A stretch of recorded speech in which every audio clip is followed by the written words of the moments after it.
So today we have a very special plenary on a topic that is likely on many of your minds. The theme of this particular plenary is Behind the Headlines, Family First Prevention Services Act. So we're going to hear both from a trailblazing director of human services, as well as young people and families and parents, and have a special message from our congressional leaders. So that'll be generally the plan for the next hour and a half. Before we get started, of course, we have some housekeeping announcements that I would love to go over with you all. So first and foremost, it is September. What does that mean? I can't hear so much. Anybody? September? It is Kinship Care Month. Happy Kinship Care Month, everybody. So we are excited to celebrate September as Kinship Care Month, and very, very excited to share that tomorrow we have a very special guest that will be coming and talking in part about her experience being raised by her grandmother after being in foster care as a young child. And that person is, drumroll please, Olympian Tori Bowie, who is yes, let's give it up for Tori.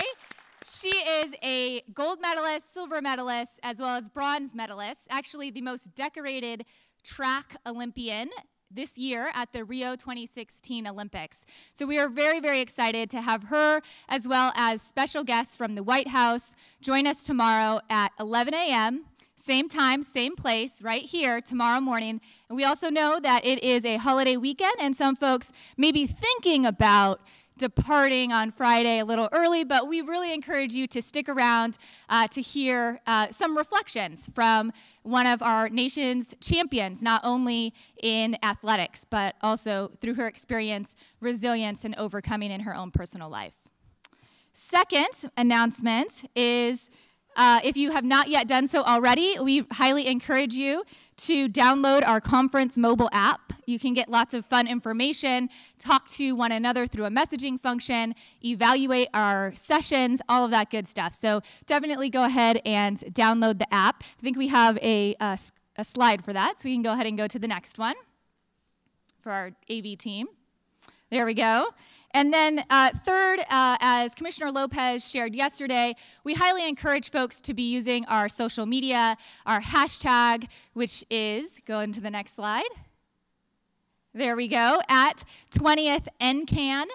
And we know that many of us in the room clearly are committed to child welfare, have been working in this field for a long time, but in the spirit of the theme of the conference, Building Hope, Building Community, we know that many of our friends or followers on Facebook, on Twitter, on LinkedIn may not actually have the same level of knowledge and commitment or awareness about these topics. And so we do encourage you to hashtag your way, selfie your way, and post your way through this conference using the following social media handles. All right, so I think that completes my set of basic announcements and housekeeping. Now I'd like to turn my attention to the content of this particular plenary session. So yesterday, during our opening plenary, we had speakers provide a bold and inspiring vision of a more just child welfare system.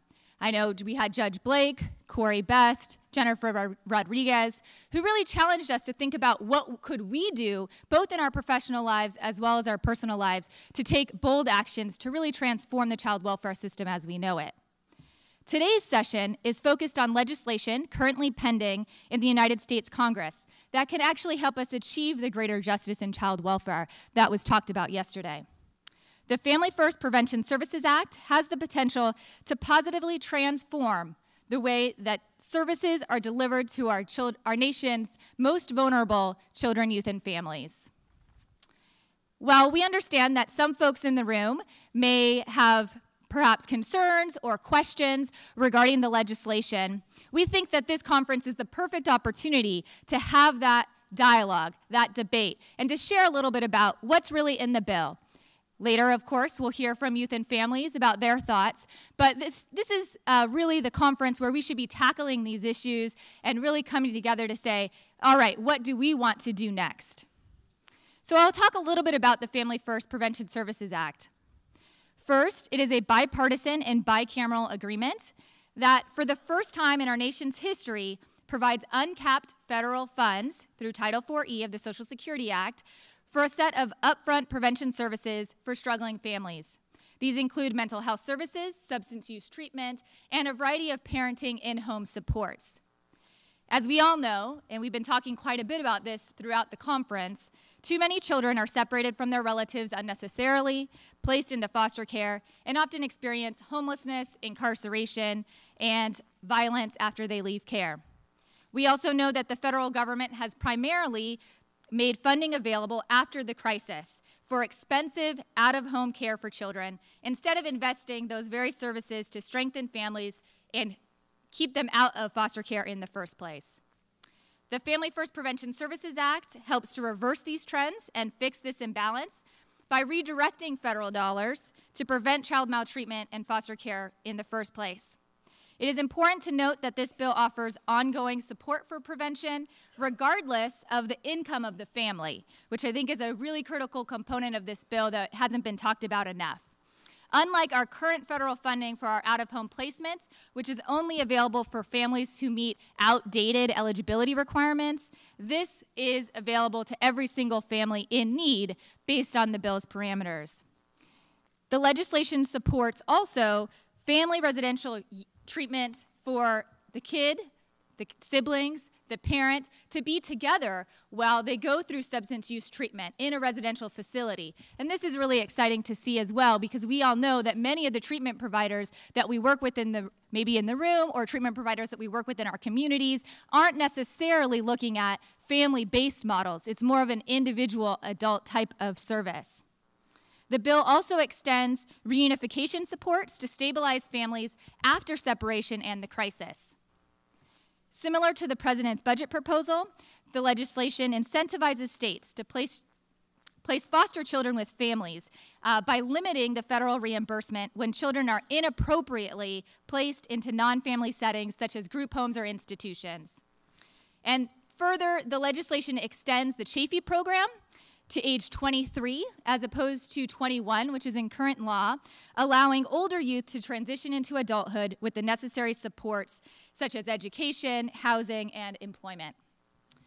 Additionally, the bill invests in kinship navigator programs, Happy Kinship Month, to provide much needed supports to grandparents and other relative caregivers. And finally, the legislation reauthorizes a number of important child welfare programs, including but not limited to promoting safe and stable families, adoption and legal guardianship incentive programs, and the court improvement program. So now you might be asking, so what's going on with this bill? Where does it stand? And many of you know this already, but for those who don't, the Family First Prevention Services Act passed out of the U.S. House of Representatives in July by unanimous vote and is currently pending in the Senate. Of course, Congress is out of session right now, so when they come back in September, this will be a large focus of all of us in the room, as well as hopefully Capitol Hill. So now that I've given just a quick overview of the bill, hopefully highlighted some components of it that you may or may not have known, or reiterated some components, we have a video from members of Congress who have been working diligently on this legislation to carefully craft and advance this bipartisan bill. So we'll go ahead and take a look at that video now.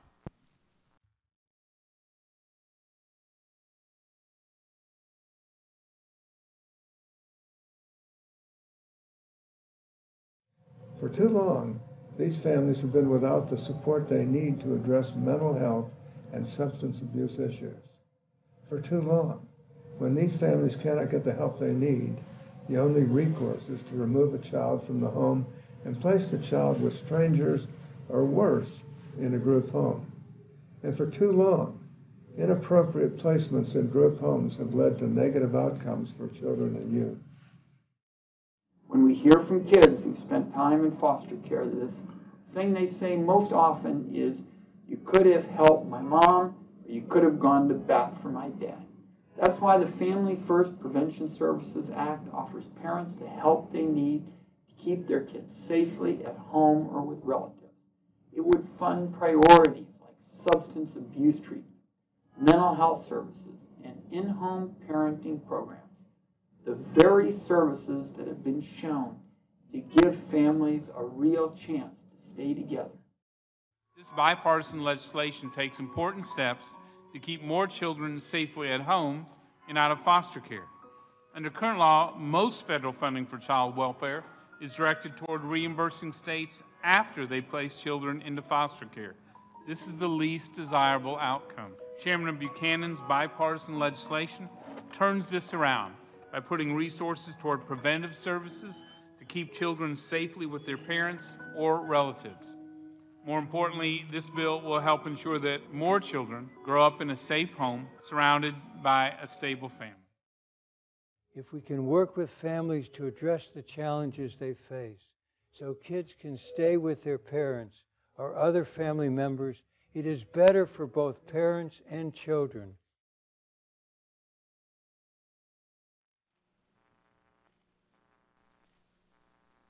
Excellent.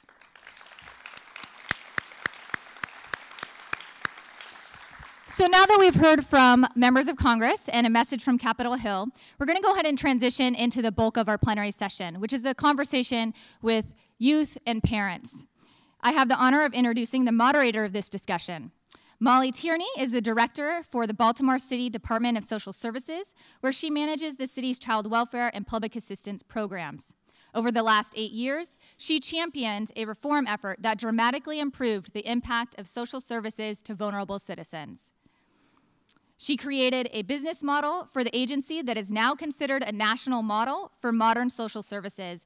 She joined the department after 20 years in the field of social services, including managing human services reform in Chicago and Washington, D.C. Most importantly, Molly is a mother. She and her partner adopted their daughter from foster care. Please join me in welcoming Molly Tierney to the stage.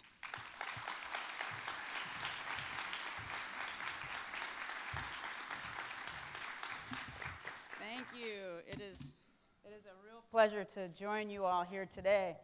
As Jenny mentioned, I'm the director of the Child Welfare Agency in Baltimore City, and I arrived there in 2007, and we underwent this very enormous and massive reform, and we wanted to test, could we make a government agency run well, run efficiently? Our hypothesis was that if we were successful, we would be able to help people. Now, arguably, it worked. We reduced the number of children in foster care in Baltimore City by 70% over a 7-year period. And thank you. Thank you. It's true, it was an enormous undertaking about which we were very proud, but I want to be clear, we were not trying to serve fewer people, right? What we were trying to do is change the intervention that is being used and get more kids and families served safely in their own homes. And what we've learned is that it's very, very, very, very, very, very hard to get child welfare to do that. It's hard to get the money, it's hard to get the policies, the regulations, the legislators, the lawyers, the doctors, the social workers, the hospitals, the agencies, all of it. It's very, very hard to get it to do the most common sense things that would enable us to help families in other ways. And that's not because they don't care or because people don't want to. It's because the thing just isn't wired that way, right? It's wired to do this thing of bringing children into foster care. And, you know, our experience has led us to the conclusion that we have an urgent need to rewire the entire machine. And I want to tell you that this was brought home vividly for me when in my household we decided to add a child. And, you know, I want to tell you, I'm an inch wide and a mile deep. Social services is all I have ever done. And so after 25 years in child welfare, I fancied myself, oh, I know it. I understand how it works. And then I applied to be a foster parent. And to say that awakening was rude is something of an understatement. Now, I'm grateful for the lesson because it helped me see my field from a very unusual perspective for someone when I'm in my position, right? And I have a very different understanding about how we treat people, and it has informed my work enormously. And there's also a little person in my home who calls me Mom. And I watched her go from someone who spoke only in a whisper and never smiled to the exuberant, dancing, giggling, joy-filled, outspoken, confident person that she is now. And I'm reminded every day of the need to bend the arc towards justice for her as I watch her heal from an early childhood spent in the arms of an organization that struggled to make the simplest decisions in her best interest. So I'm here both as a practitioner and as a parent with this interest in joining you in this effort of rewiring child welfare into being something far more just and equitable than the industry it is today. I'm happy to not be alone, and I'm joined by a fabulous set of experts today who bring their own life experience, study, and knowledge to this pursuit. And I'm going to invite them up on stage, but I want to say that I and each of them have a story. And they're all good ones, just like all of your stories. And the thing about us to know is it's less about our individual stories today than it is that we are representative of what's happening to hundreds of thousands of families all across this country. So I'm inviting you all in to listen to the pattern and to the advice of this powerful panel of experts. So, Alyssa, Ariana, Sandra, Mark, come join me. Thank you.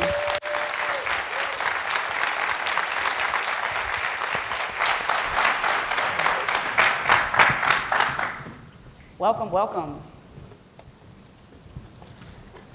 So we're looking forward to having an informal conversation today about our work, and I wondered if it might make sense to start just by asking each of you to introduce yourselves and to talk a little bit about how you think about your expertise, because that's what would be good for this crowd to know, is sort of how, in what way are you experts about this incredibly compelling and important topic. Alyssa, could I impose on you to go first?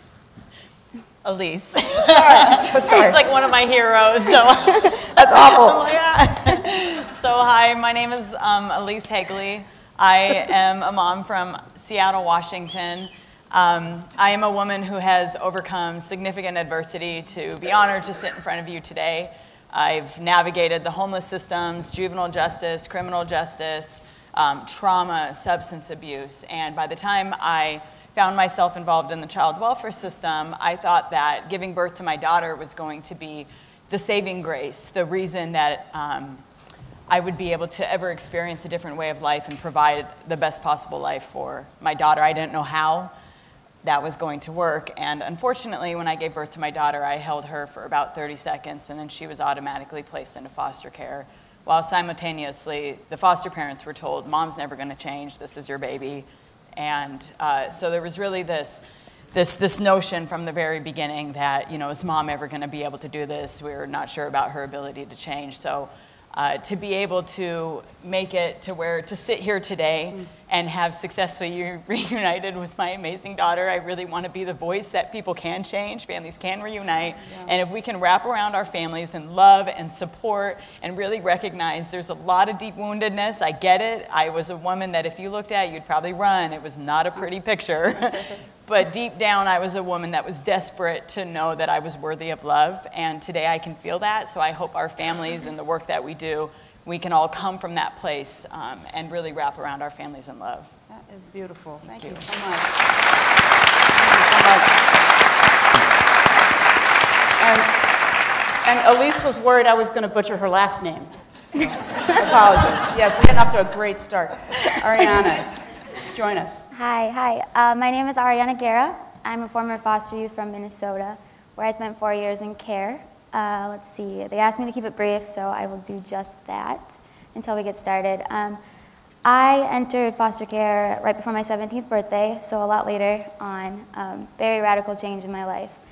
Some of the factors that affected me was my mother's struggle with mental illness my whole life, so that was huge. And also, you know, other factors, abuse and neglect. For me, my story is a little bit different. I was very fortunate. I did end up aging out of foster care, but I got a very lucky, amazing social worker who was very dedicated. She didn't find a kinship placement for me, but I was able to live with my best friend's parents who became foster parents for me, which was amazing. I'm so fortunate for that. And with that, I will end by saying I'm just so honored to be here that is why I'm here, is because this conversation that we're having today is so huge, and it certainly is the step in the right direction. So thank you. Thank you. Thank you so much.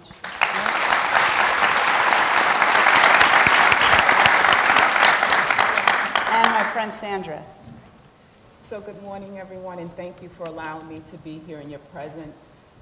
Again, my name is Hegle Killett, and I am a parent who was impacted by the Child Protection Service. And I can tell you a little bit why I call it child protection as opposed to child welfare. I have to also thank my oldest son, I have 2 boys, for me being here today, because it has truly put me in this space to drive a system that is responsive to children and families and community in a way that's going to be protective, loving, and nurturing. I myself believe that we have a system that should be a 2-pronged system. I truly believe that there is a way to have prevention, but I don't necessarily think that a welfare system as we have a child protection system is the system that can do that. So with that being said, I know we're going to talk a whole lot more about how I became impacted by the child protection system, but make no mistake about it, it was not because I wanted to do anything egregious or harmful to my child. It was because I wanted to do everything to nurture and love him and make sure that he was in a loving and stable home. Thank you. Thank you for sharing that.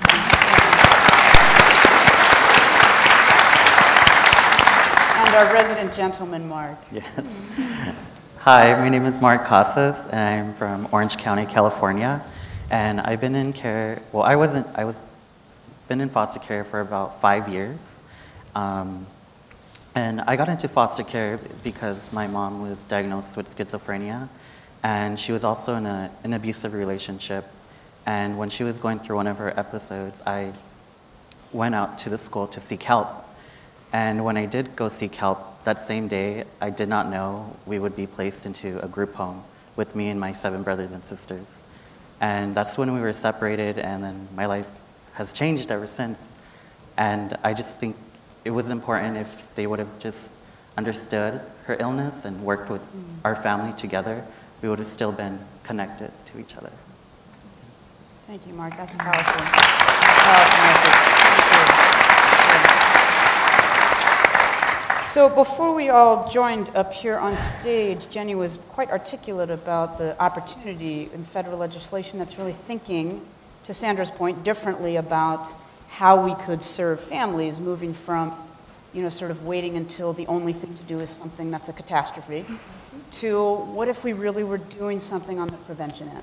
And, prevention is a big word. Sometimes folks just mean, are you going to put a billboard up and say, prevent child abuse? I think we're talking about something a little more complicated. And so I wonder if each of you, from your perspectives, we could just chat a little bit about what are the important ways you think child welfare could move into the idea of prevention that would bring a different kind of future for child welfare.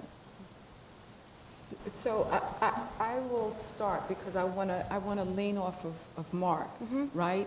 And I think one of the important things that Mark said was that he went into his school and he said that there needed to be some help, right? I myself did the same thing. I was what they call a self-reporter. So I made the call and reached out to the child protection system because my family was in crisis. And what ended up happening was my son was removed from my care.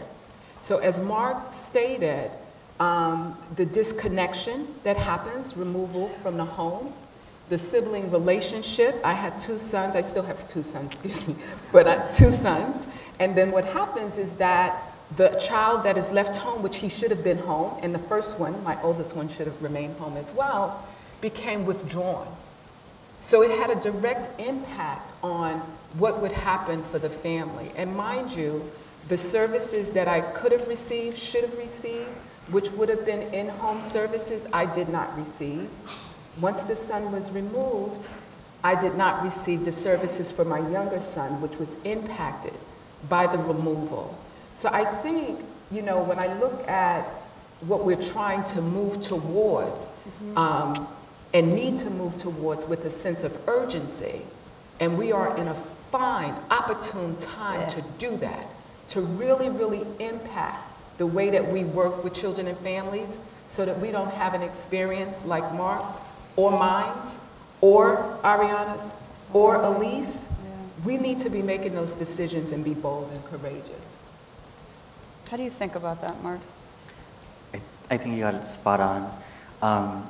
When I went to the school, I was 13, and I was just confused because I didn't understand my mom's illness, and I just went for help just to get a better understanding to help her. And for years, I would blame myself, like it was just my fault. If I wouldn't have went to school, if I would have just stayed quiet, I wouldn't have been separated from my family. And I think that caused more of a traumatic stress on my mom while she had the illness. And they just said, oh, when she gets better, you can go back. But my mom just always wanted us with her, and she just struggled. And I guess she's still struggling for us to stay connected. So when I think about the Family's First Act and the opportunity that it provides, I really think about, as Sandra mentioned, doing child welfare completely different to where we're looking at a family and we're building on the strengths and we're thinking about, you know, what can we do to potentially keep this child in the home, because we know that that's better for children, right? When I look at the research and, you know, just the results that our awesome children, you know, face or more likely to face, I guess I should say. And so to be able to wrap around a family and to identify like, hey, what do you need, right?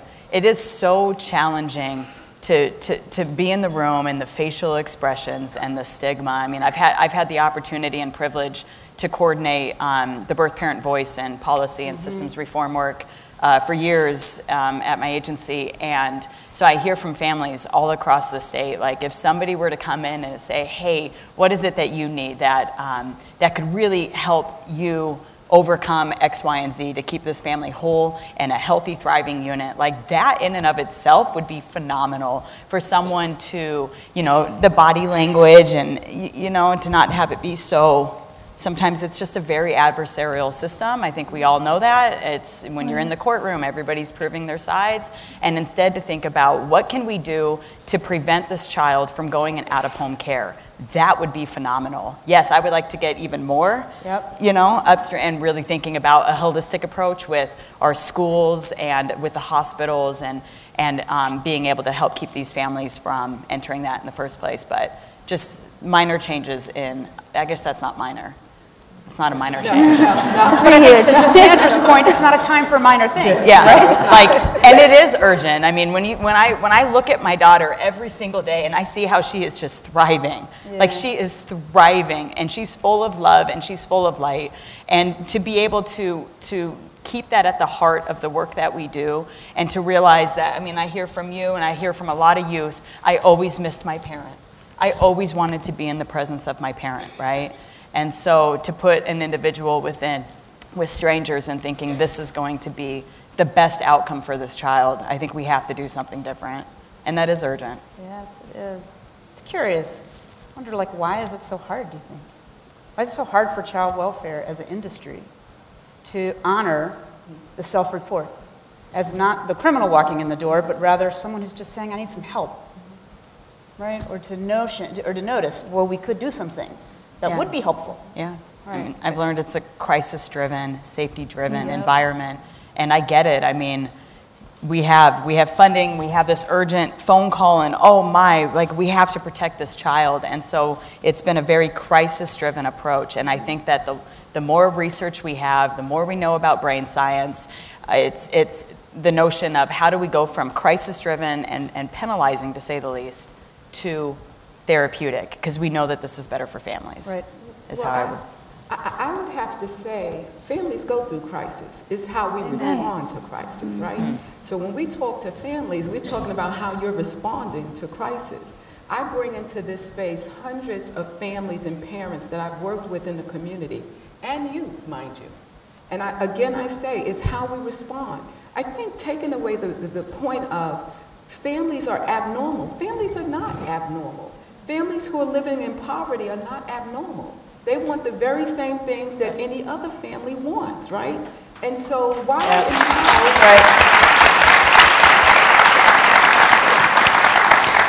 So how we respond to a family in crisis is what I would say. And I'm going to keep leaning on everyone on this stage because how we responded to Mark, how we responded to Ariana, even how we might have responded to you is the same thing. So how are we looking like every family has someone in their family that might be using a substance? Everyone has someone in their family that might have this teenager that just doesn't want to go to school. But everyone in certain families do not get reported to the child protection system. And so I am saying that the way that we respond to families that have a need for some resources and services is the issue.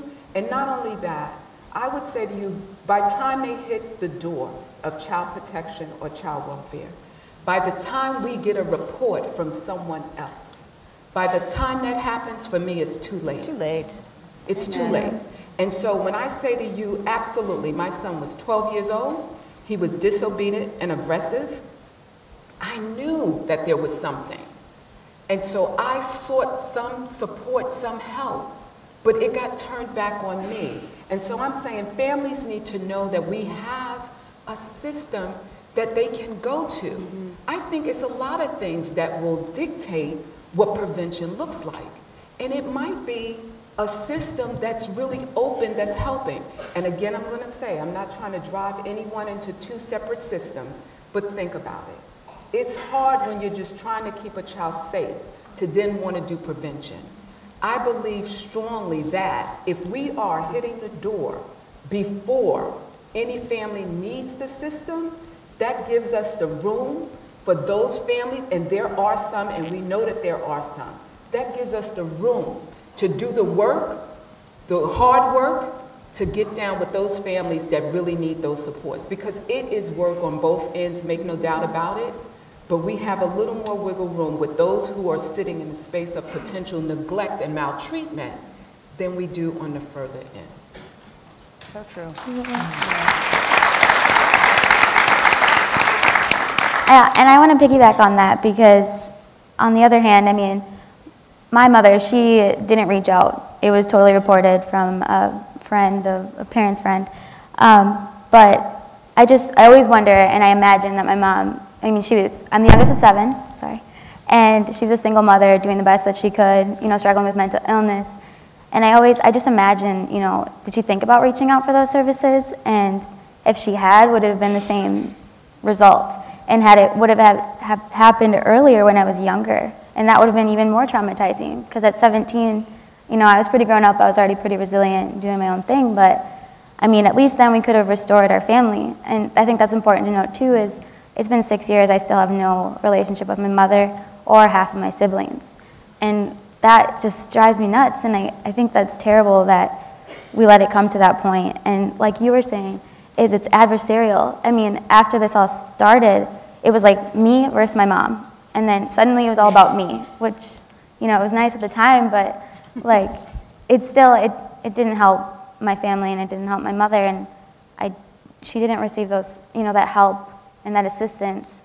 And when you remove a child from a parent, and I'm not a parent, so I don't know exactly what that feels like, but it really honestly broke her, and it made it way worse. And so you're asking someone, you're not meeting them where they're at, you're pushing them down, and then asking them to already rise above where they already were struggling. So I don't know, it's hard.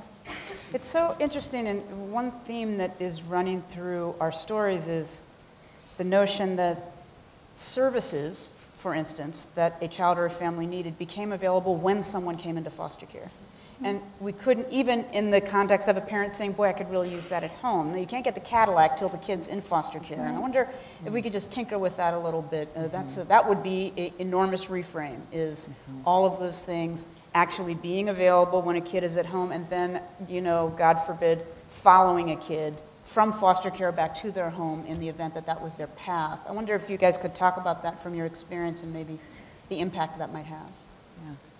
Well, I know for me, being in the hospital, like that would have been a great opportunity to say like, hey, what do you need? Because I didn't know. I mean, I was in and out of jail, pregnant, another great place to intervene, right? And I mean, it was probably about a dozen times. And so, you know, I sometimes think about, rather than providing me with the extra milk I got, like, how about like an extra conversation about, you know, what's your plan for when you get out of here, right?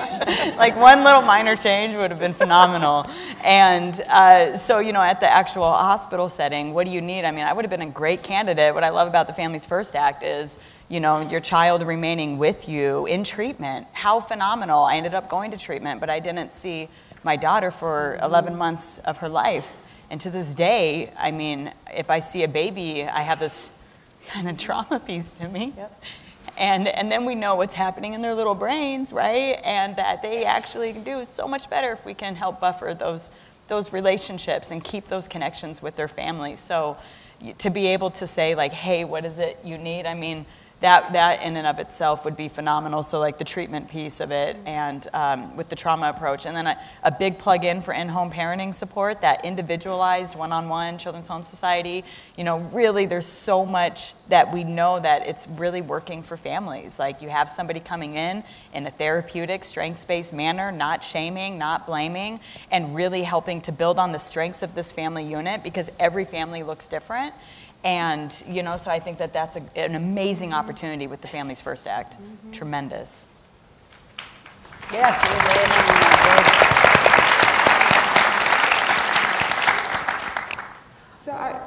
So we could say, let's talk about the Family First Act.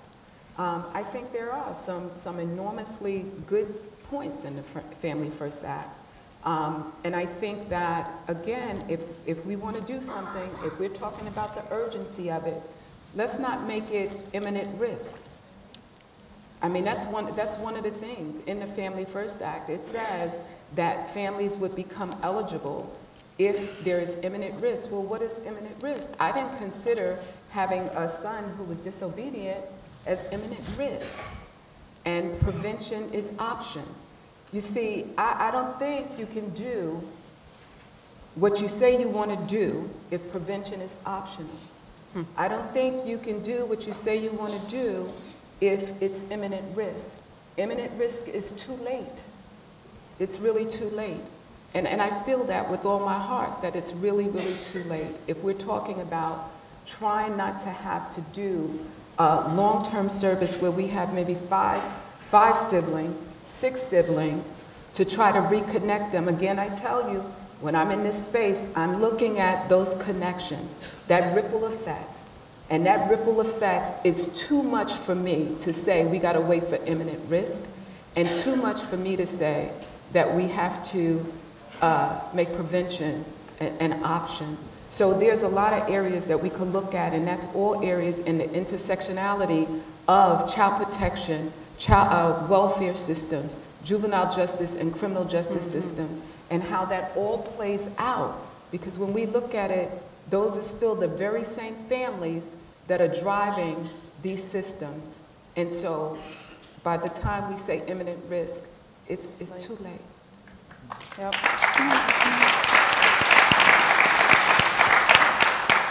Do you have thoughts on this question? Yeah, just kind of going back to the day I went to go seek help. I was just thinking, I never once said that my mom was dangerous or she was abusive. I just said she was sick and she was different, and she just, well, her illness, she thought the world was evil. But when they went in there was still food, you know. It's just she wasn't doing laundry, she was in her own world. And when we got taken away, I just thought maybe if they had a better understanding and not this stigma that she's dangerous because of her illness, there could have been more services, like better services offered to us. And just going into that big white van with all my brothers and sisters, and you have a cop car behind you, it's like you kind of feel like you're a criminal going into this juvenile hall. So that was kind of the way the process of it could change. Very powerful.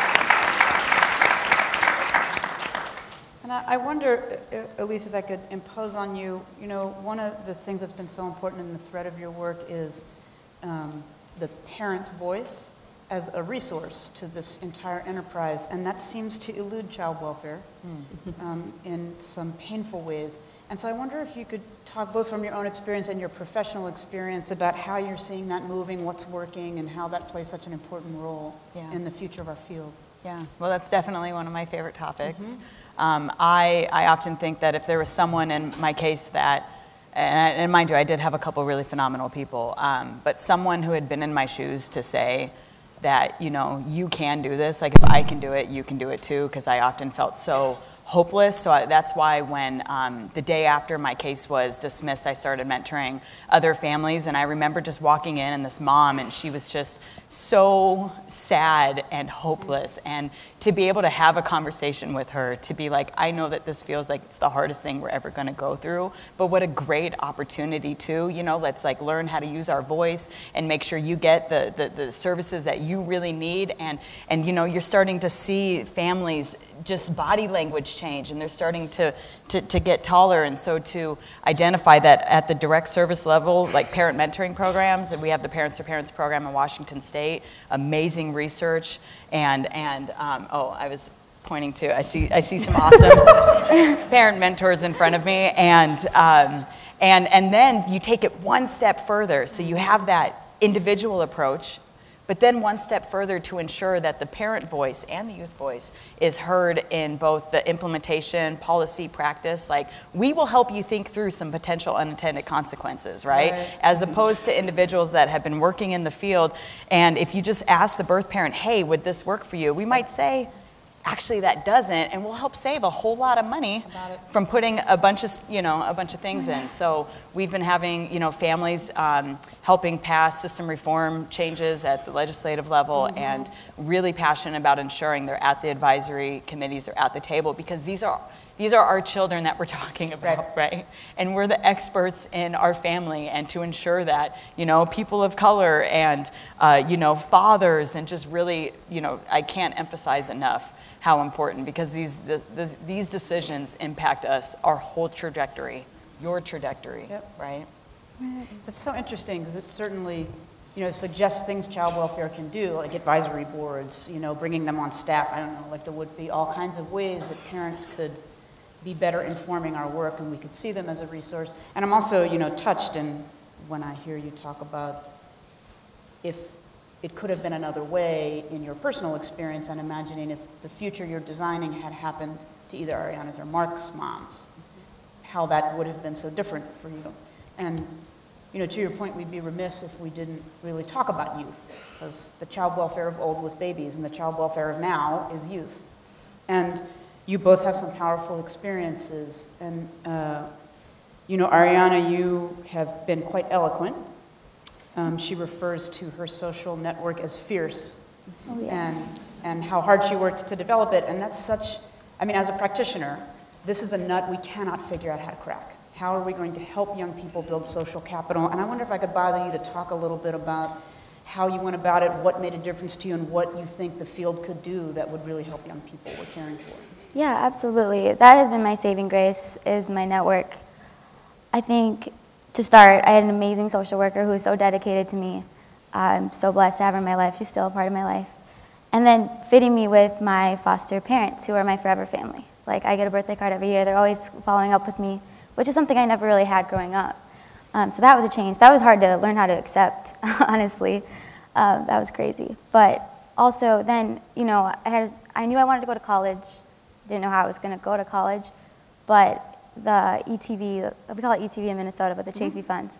But knowing I had that resource. So that was a huge step in knowing that I could start over and get out of my small town of Alberta, Minnesota, and start anew and have a new life. And my family, my foster family, call them my family, they pushed me to restore the relationships with my siblings. So I have been able to do that, and that has been huge, because until you meet other people that have been through this experience, you just kind of feel alone, But then, you reach out, and you learn to reach out and accept that love, and like take it all in and give it back.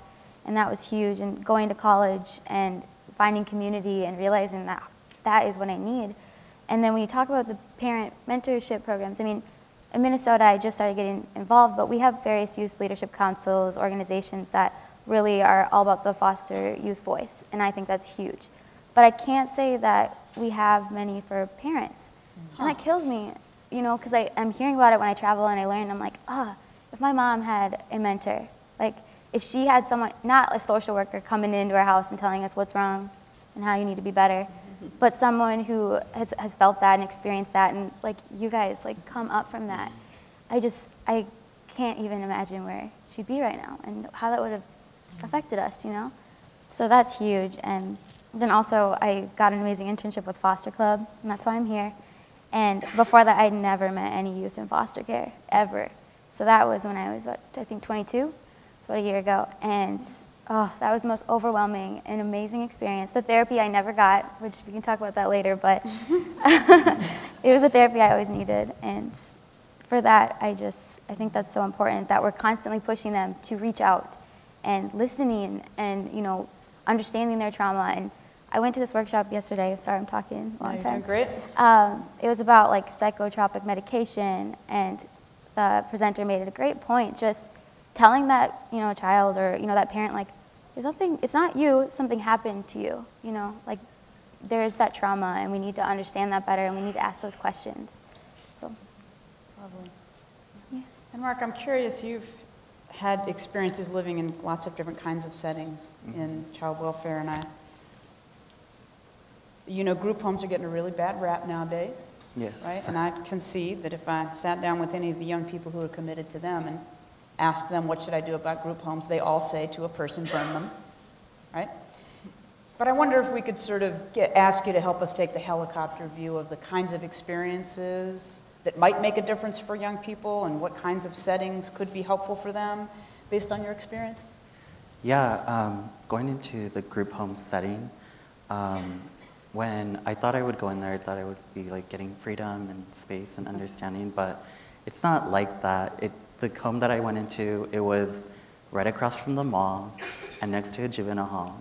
So you're kind of like seeing people from outside having like a normal life, and you want to be like that. You want to have that freedom, and you just want to be understood and listened to, and not just being told what to do. Like, for example, there's a certain time where, I call them my brothers and sisters because that's the term I like to use, where they would be in a line just trying to get medication. And I'm like thinking that wouldn't be happening in an actual home setting, just all your brothers and sisters getting in a line to take medication. So I just think like, just like having that actual kind of home kind of aspect of it, and just an understanding and listening to, and not having like us wanting to AWOL or escape from the facility all the time. And are there things you think we could do that would better prepare foster parents or providers to have a different understanding? Because again, caring for a baby is really different than caring for a 16-year-old who just moved into your house. So do you have advice for us?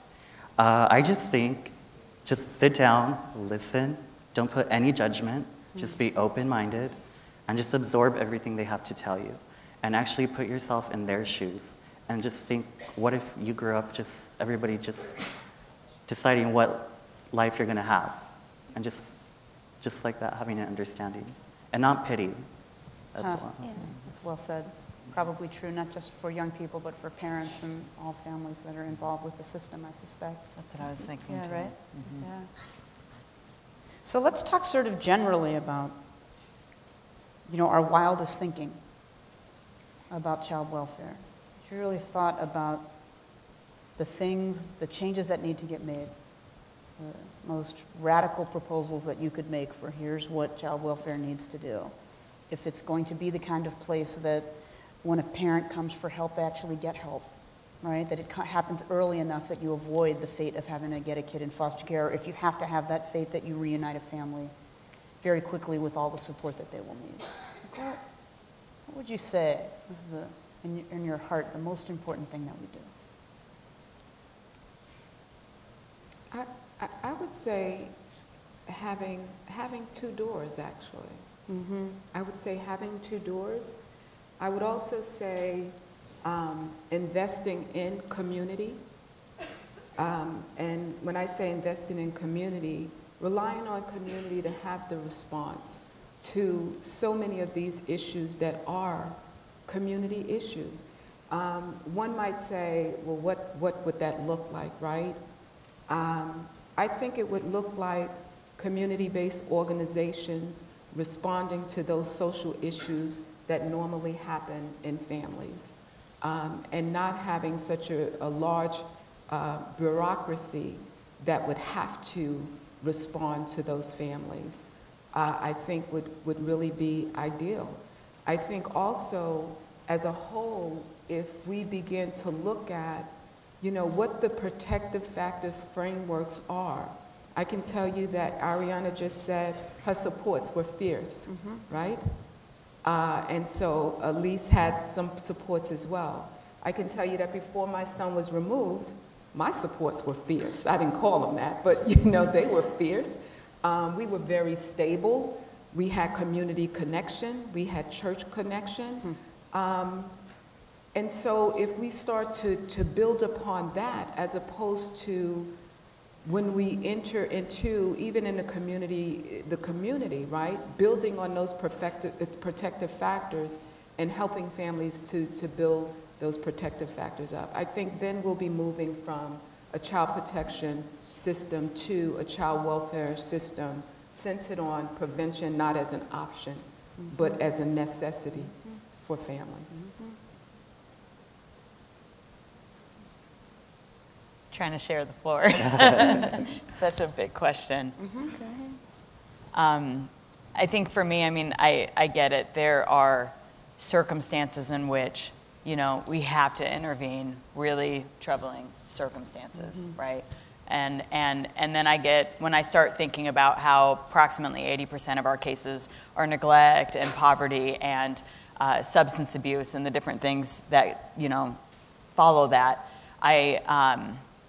across the board, to ensure that families are therapeutically approached in a way, what can we do to keep this family together, would be just absolutely tremendous, right? As opposed to feeling like and this is my experience, but this is also experience I know of a lot of parents who have expressed to me, like, we felt like scum. Like, I felt so worthless. The way I felt navigating child welfare was the way I felt navigating the criminal justice system. And really, when we think about, like, these are families and these are hearts, and if someone had taken a moment to say, like, hey, Elise, like, where's all this coming from? Like, I would have opened up and expressed that, from the trauma and the rape and all these horrible things, right? Like, nobody wakes up and says, I want to be a drug addict, right? Like, this is...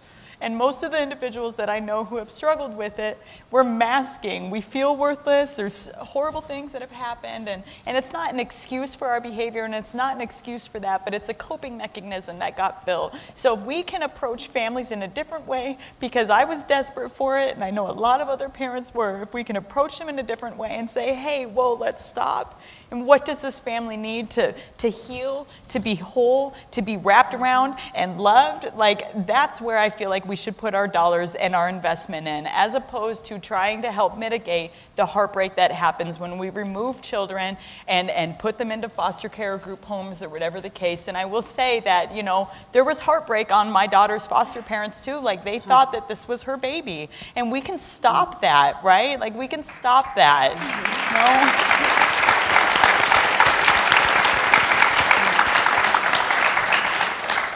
It's a very compelling notion that we could think about how, of course, to change the way the money flows and to change the way the regulations are, but also it seems like there's work to do to change the lens of the practitioners, right? Because it's something that's been running through the conversation. If the lens is, what's wrong with you, what's wrong with you, what's wrong with you, what's wrong with me, as opposed to, oh, look, here's a person coping with some enormous challenges. And I wonder, Sandra, if folks even saw your fierce support system, or if they couldn't see it. Right? There's something about the lens. They didn't even ask about it. They didn't ask about it. They didn't ask me, how have you raised 2 boys on your own, on public assistance, wondering where you would get the next dime from? They didn't ask. They didn't ask, how do you have 2 boys that you're raising that never miss a day of school? How do you raise 2 boys in amazing health? How are you doing that, Sandra?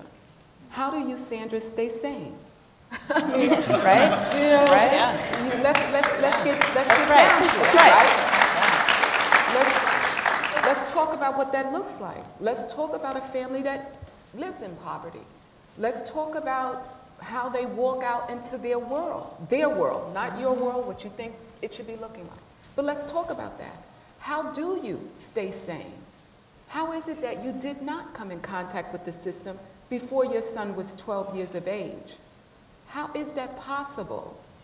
That he's thriving, he's loving, he's nurtured, he's sociable. I mean, these are all the things that he was before child protection came into his life and my life. But no one asked about that.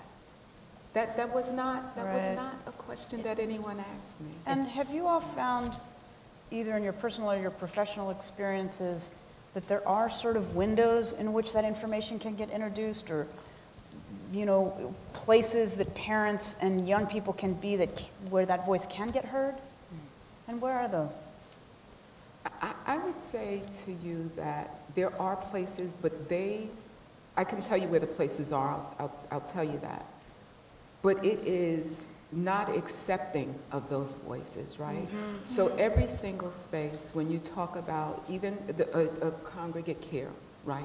Even the foster homes, even the agencies that provide these services, those are places where voices inserted in those spaces would be an enormous impact on everything that you do, every single thing that you do. In reference to parent advocates and parent partners, family advocates, it doesn't have to be after the fact. Those are partners and mentors that you could use up front. You know, infusing the thoughts about what policies should look like, what programs should look like. In those spaces, the voices are very necessary. Is it something that's going to be easy? Absolutely not, because what you will have to do is actually share your power. And we know that people struggle with sharing power, but that's really what you have to do. And in order for this to really work, you must share the power.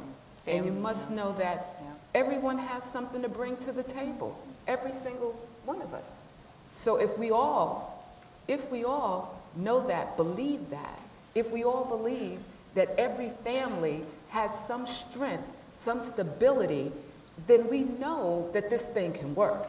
We absolutely know it can work. To take it one step further, because that was the first thing I learned in college, is if you build on an individual's strengths, then they're more likely to hear about some of the other things that we can have a conversation about what need to change, right? Like if I am feeling like you have my best interest at heart and you've really pulled something out, because believe me, I didn't see anything positive in me, so it would have been very nice to hear something really good, right? It would have, you know, and I would have felt empowered. I think that's why our parent mentor programs, right? Like we're empowering families, and then be able to take it that one step further to say, okay, now let's keep it real. Let's talk about, right? And then you're more likely to have a parent engage, as opposed to this adversarial kind of piece and everybody has their own position.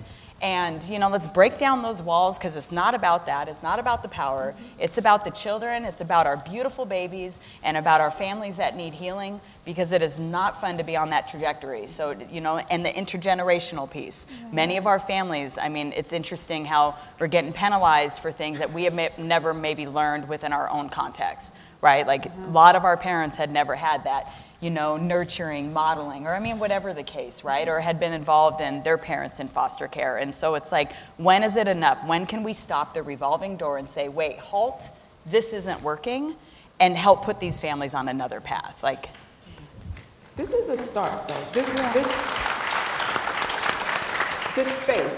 space is a start. The more conversation, the more you have real people. Everybody's real. But when I say real, I mean folk who are affected, folk from the community, folk grassroots. Whenever you start doing that, that's a true sign. But it's something that shouldn't just start with the family first prevention and end with family first prevention. It is a necessity. I think that's right, yes. We're getting applause for that. Agreed. It seems like it's so, this need to draw a bright line and see, well, families can be lots of different kinds of ways. You know, child welfare, we may be at risk of narrowing that down to a family has to be a particular kind of way in order for that to be okay with us. It's tricky, to your earlier point, because the fact is there are some circumstances where it is not okay, right? And I wonder if you guys have done any thinking about how to make that line brighter, how to make it more clear so that we could get to a place where there are swaths of families, I would argue, where support in the home, an earlier intervention, would have made a world of difference and resulted in no kids ever leaving the home. Yeah. I wonder how that, in what ways we could make that who is what. You know, is that question clear? No, if I'm hearing it in the sense of, like there's Calgary in Canada, good old Canada, right? I heard about how they'll take those really severe kind of abuse cases, sexual abuse things, and actually have them within their own, I don't know, is it an agency? To your point, right? Right, and you separate that, so that way all those other whatever is needed there can really be dealt with, and then you're kind of freeing up the notion of I need to be ultra responsive, crisis-driven responsive over here with these families because I'm worried about whether it's news stories, liability. I mean, they're really valid concerns, right? But you're freeing up that ability to really then be able to take some of these, whether it's categorized as lower risk, urgent needs. I don't know how to, I'll let somebody else wordsmith that, but, essentially the poverty, the neglect, the maltreatment, and these other circumstances, and to really be able to do some therapeutic, amazing social work over here. Can we just say, just talk to folk? Because I think it's real simple. Just talk to folk, build relationships, talk with them. We don't talk with folk. We don't try to find out how'd you get here. We don't do it, and we have to engage. We have to talk with people. We cannot do this work without talking and engaging to folk. We can't make the assumption. So I think that that's a very important piece that we must do that, because we have a track record of not doing that. We know what happens when we don't. So we must talk to folk and engage them. I think you're right. It's just so challenging. Mark, to your point earlier, is that we are a system that's about compliance. Yeah. Right? Can we get people who are living in a group home or parents whose family homes we're intervening, can we get them to do exactly what we say, which is driving the practitioners away from, how can we really come to an understanding and getting to a coaching relationship, to your earlier point, as opposed to the compliance one that you described in group care. Does that speak to your experience, Mark? Yeah, well, just like with the whole, if you go in with the us versus them, child versus parent, you're gonna have these barriers. And if you go in into a community and actually taking time to understand and actually going into it, I think, and kind of, like the culture aspect of it. Oftentimes we feel like we can't express our feelings, or we're ashamed of what we did and we're not safe. And so just having that kind of lens, I think, even as a peer mentor, is just, at the Orangewood Foundation, is just actually just sitting there with no judgment and just knowing their background and their culture aspect of it too. So I think will help. Well said. We have our field that has tremendous challenges taking culture into account. Right? That's what I meant to say. The version of family that we consider acceptable is narrowing, it seems, instead of widening to there's different ways of being in the world that could be okay. And maybe even okay with a little bit of help. I'm sorry, Sandra. No. I think that's another thing that's actually in the Family First Prevention Act, is it talks about training. And so I think we have to look at that, right? But how do we say, we put the fact out there, yeah, there needs to be training and development. But what does that training and development look like? Is it a training and development that's far-reaching, talking about the socio-ecological community? What does that look like? How do we work with families with the notion of thinking about holistically what a family is and where they're at in their environment? And I think that we would have to look at that, right? We can't just leave it to assumption that folk are gonna go out there and have that type of training. So there needs to be some particular direction around what it is as a system we're trying to accomplish, right? What are we trying to accomplish with the Family First Act? And if it's anything like what I heard these Congress people talking about, right? We need to set some direction of what that looks like, because we want to accomplish something here.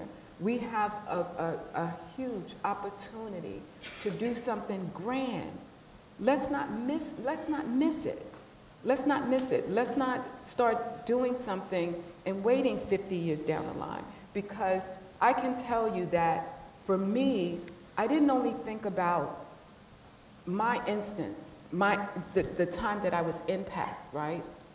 I started thinking about, well, how everybody else was impacted before me. And I'm like, woo, that's huge. That's a lot of children, a lot of families. And I can't even imagine, I get really too overwhelmed thinking about that. So let's get it right, because we can get it right. Let's get it right. And it changes over time. So what you think that you're doing right now may be something different later on. But we can't wait till 50 years now. We know we have the science.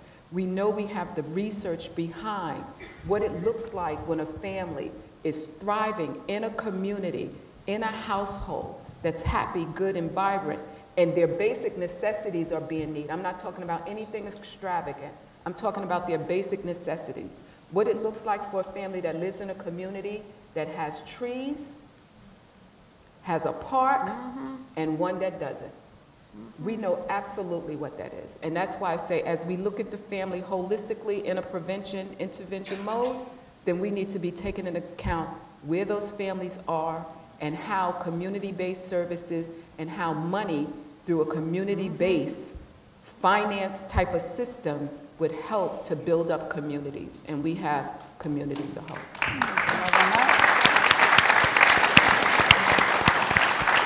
And what have you found about parent training that works?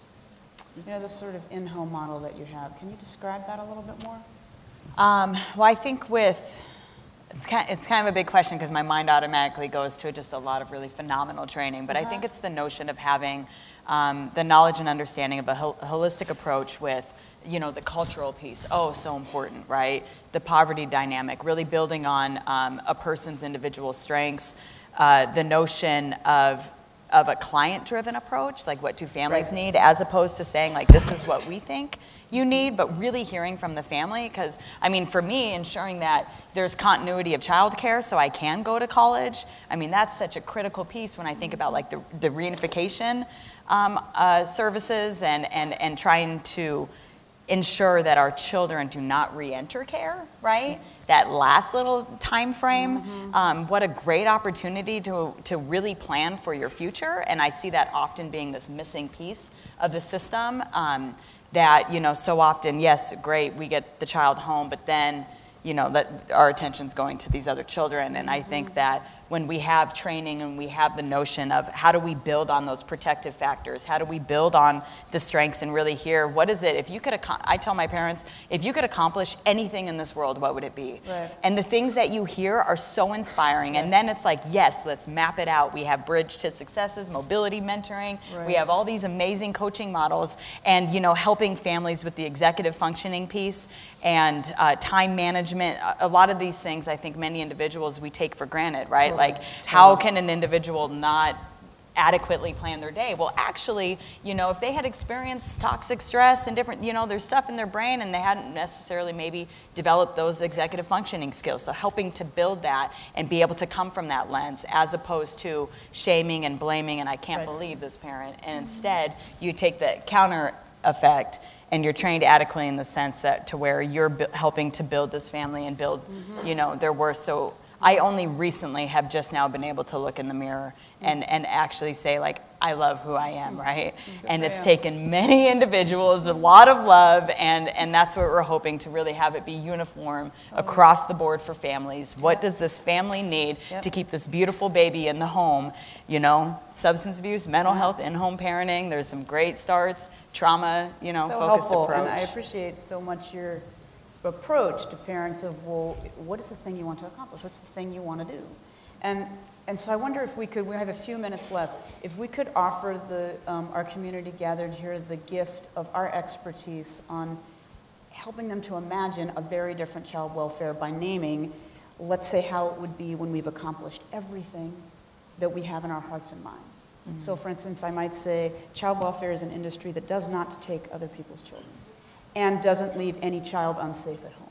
Right? Like that's the future I'm imagining, and I just think it would be a tremendous gift for each of you to offer that up for folks to carry in their hearts for the rest of the conference and as they continue in their work. Yeah. Well, can I want to start with you. You want to start with me? Yeah, Okay. because I love everything she has to say. Yes. Yeah. Okay, so I really like to hone in on a lot of the keywords I'm hearing today, or even at this conference, like reunification and like just family even. Like, I don't think I hear those enough. I think I've heard them more here today than I ever did in my case. And all of my friends that are former foster youth, all of them aged out of care.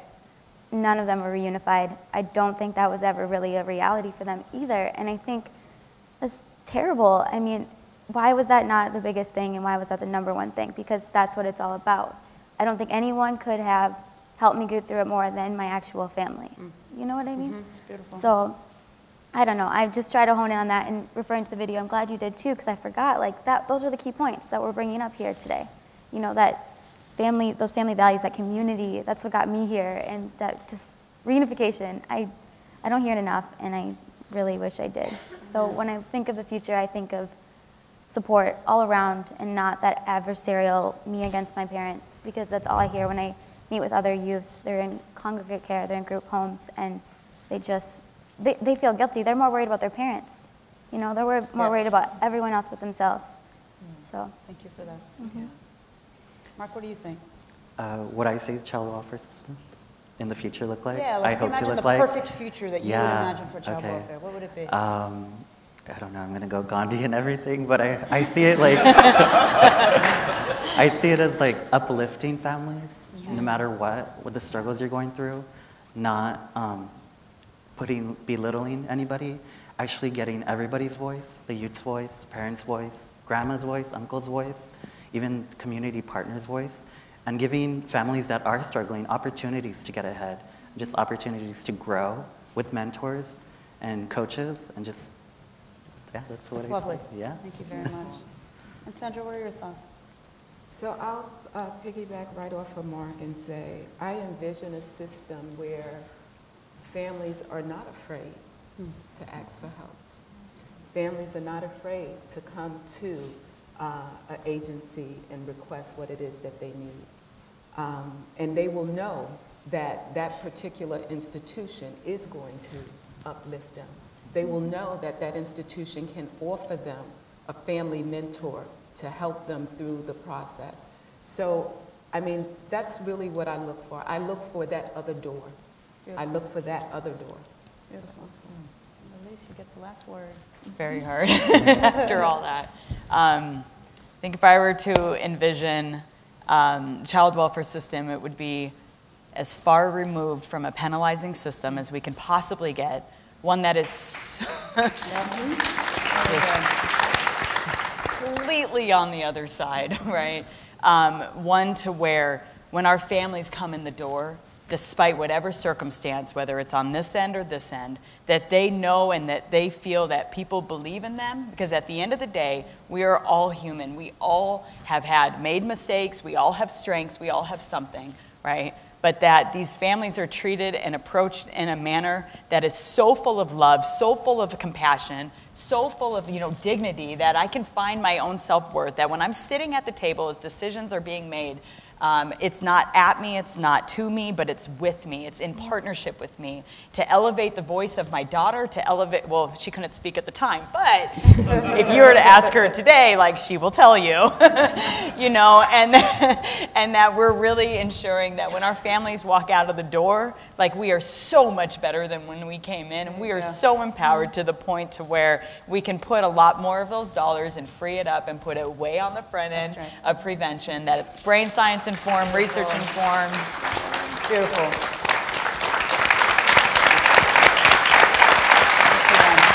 Thank you. Let me say thank you to each of the panelists for your willingness to come and share so openly, and I'm sure I speak for the entire room to share so openly about your personal experiences and offering your expertise to this very challenging pursuit. And on behalf of the panelists, thank you to Commissioner Lopez for allowing us to join you here today. Thank you. Thank you. There you go. You deserve that.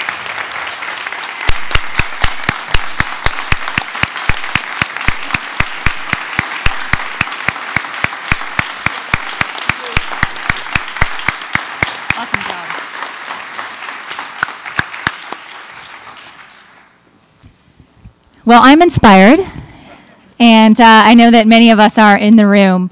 I just wanted to, in addition to just express my deep, heartfelt thank you, also just give us an opportunity to reflect on what we just heard in this last question around what would an ideal system look like. So I'm just going to ask everyone to close your eyes and envision, as I say the words that our panelists shared with us, envision what that looks like in your work. Reunification, family, uplifting, everyone's voice, family mentor, parents not afraid, people believe in us, love, compassion, and dignity. Go ahead and open your eyes. I hope that we can all take at least one action when we return to where we live, our communities and hometowns. And one of the things that you were able to envision, that you're able to take the next step. And it's those, every one of us, one step at a time, being able to transform the system and realize the vision that was outlined. And that said, we'll say, of course, we had a number of different perspectives, a number of different thoughts, and I think it's absolutely right that Sandra raised, this bill doesn't go far enough. And we absolutely agree at the Administration on Children, Youth, and Families. At the same time, this is the moment to fundamentally shift and change the way that child welfare services are delivered in this country and how they're funded, and to start putting those services up front. And we fundamentally believe that this is an opportunity to begin that monumental transformation and take a huge step in the right direction. With that said, I want to go ahead and close this particular plenary session with a quick video. It's only about 30 seconds or so that hopefully encapsulates many of the words and the expressions that were shared with us here today by our panel. And we look forward to sharing this with you all through the various listservs that we have for the conference. And if you're interested in sending it out to your networks, we would be happy to work with you and send it on your way. All right, well, I think that given the circumstances and everyone is hungry, we will go ahead and call it a day for this particular plenary session, and we'll try to play that tomorrow. Thank you so much, everybody.